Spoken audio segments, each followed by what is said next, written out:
Encontrei uma fotografia antiga no fundo de um livro, e quando vi o verso, minhas pernas quase não aguentaram. Nela havia um nome que ninguém na família pronunciava mais, e uma data que mudou a história inteira da nossa casa. Fique comigo.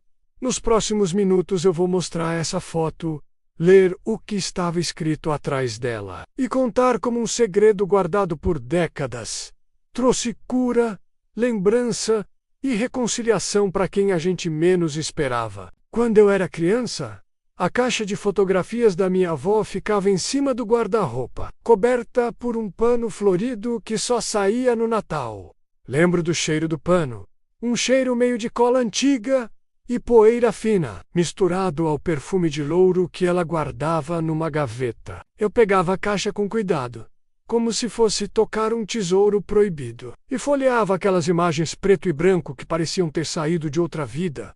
Festas, retratos sérios, um grupo de pessoas com roupas que hoje parecem de filme, numa tarde chuvosa, já com a casa calma e a luz amena. Eu puxei aquela caixa de novo. Havia uma foto menor, meio enrugada, com um recorte mais escuro nas bordas. Ao virar, encontrei uma escrita miúda, um nome, uma data e só uma linha que dizia para quando os ventos mudarem. A fotografia mostrava uma rua de terra, uma varanda estreita e de pé. Um homem de olhar tranquilo segurando uma menina no colo. Eles sorriam de um jeito contido, aquele sorriso de quem sabe o que sofreu, mas escolheu não carregar ódio. No verso, a caligrafia da minha avó registrara algo que ninguém de casa se lembrava ter ouvido: o nome do homem e a menção a uma festa que tinha sido interrompida por um acontecimento que todos preferiram esquecer. À medida que lia, senti um calor estranho no peito. Não só pela surpresa, mas pela sensação de que aquela foto era uma flecha apontando para segredos mais profundos. Segredos que, se abertos, poderiam mexer com as mágoas da família. Fui conversar com minha mãe. Ela olhou para a foto, segurou a respiração, e por um instante pareceu ter voltado no tempo. Eu me lembro só de fragmentos, disse ela, a voz baixa. E aí começou a nossa busca. Conversar com tias, procurar em álbuns antigos, bater a porta de velhos vizinhos. Cada pedaço de memória que juntávamos fazia o quebra-cabeça tomar forma menos como quem monta uma colcha de retalhos. Surpreendentemente, a verdade que emergia não era só sobre o homem da foto. Era sobre escolhas escondidas, sobre promessas não cumpridas, e, acima do tudo, sobre um perdão que não tinha sido concedido.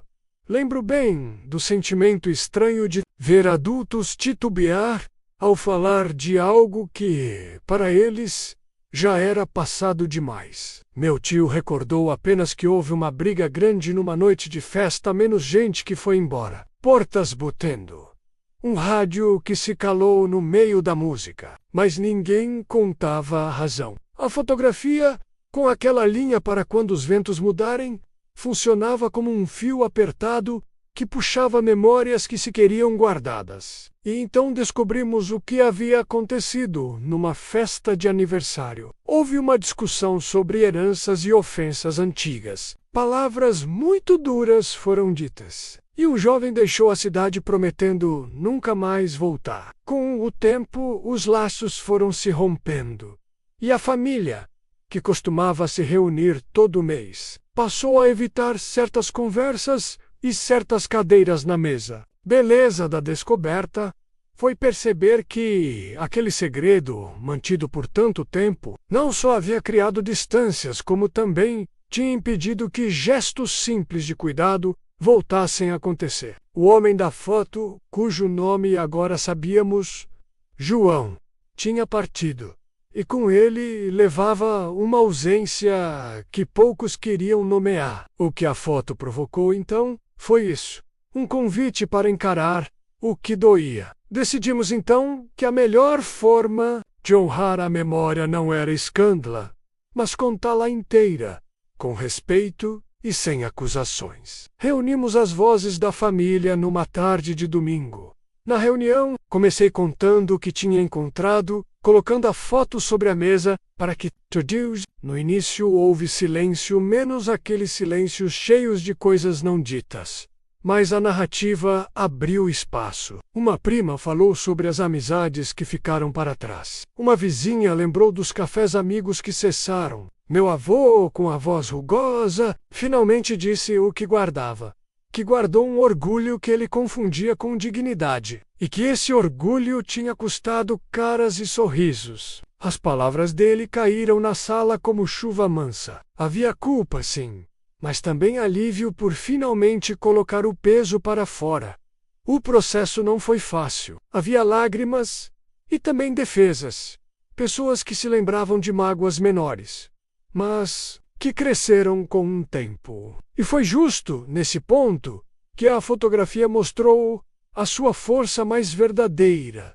Ela não trouxe apenas uma narrativa para ser debatida, trouxe uma presença física do que havia sido um rosto, um gesto, uma data. Ter algo concreto diante dos olhos muda o modo de julgar. De repente, os argumentos abstratos ficam pequenos diante de um olhar humano capturado no papel. Percebemos que o perdão não era apagar o que aconteceu, mas reconhecer a dor e decidir juntos um caminho para seguir.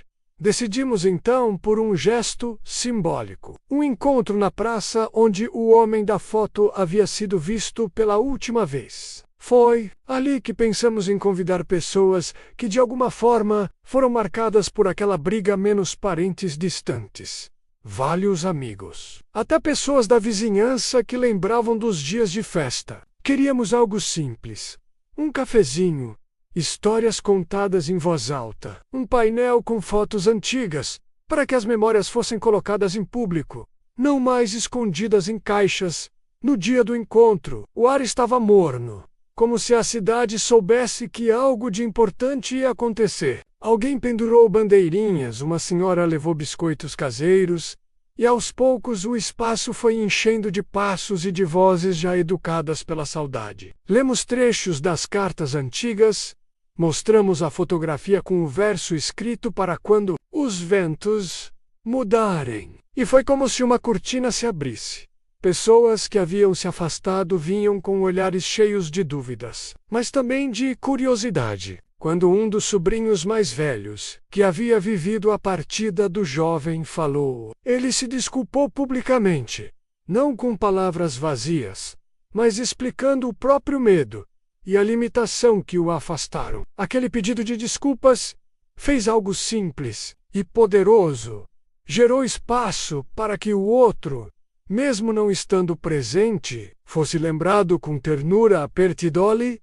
As pequenas ações começaram a acontecer. O grupo organizou visitas a quem vivia sozinho, retomou as festas de rua, e um pequeno caderno coletivo passou a registrar nomes e episódios para que futuras gerações não deixassem de saber. A fotografia, antes uma peça íntima na caixa do armário, virou um símbolo público daquilo que a família decidiu não mais esconder.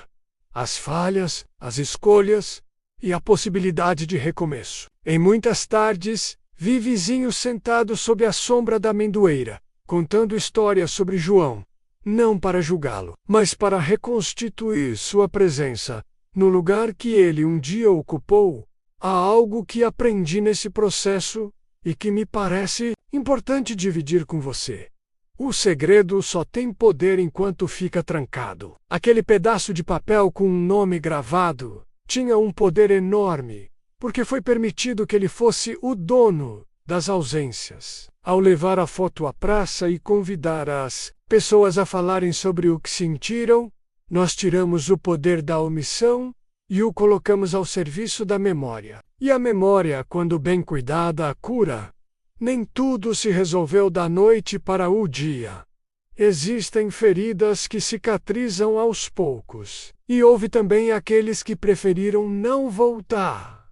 E isso é parte da história, menos o respeito à escolha dos outros. Faz parte do processo de cura, mas a maior mudança ocorreu no cotidiano. As portas se abriram, as conversas voltaram a ser honestas.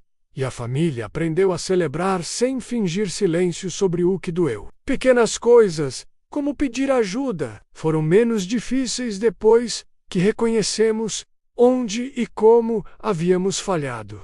Se você tem uma fotografia guardada, uma carta dobrada, ou um objeto que sempre evita tocar, talvez este vídeo te convide a fazer o mesmo que nós fizemos.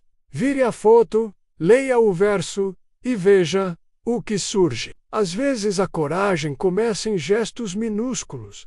Um café, uma ligação, uma reunião simples na praça. E se você sentir que precisa de apoio, converse com alguém de confiança antes. Não é preciso enfrentar tudo sozinho. Antes de terminar, quero compartilhar um detalhe que me emocionou. Numa das reuniões, uma criança desenhou ao lado da fotografia um coração e escreveu para sempre. Era uma forma simples de dizer que a memória, quando compartilhada com afeto, se transforma em cuidado coletivo. Hoje, quando passo pela praça, vejo mais sorrisos e menos cadeiras vazias. Vejo rostos que antes evitavam olhar uns para os outros e agora trocam receitas, lembranças e recados. Essa pequena revolução cotidiana é o melhor desfecho que poderíamos desejar.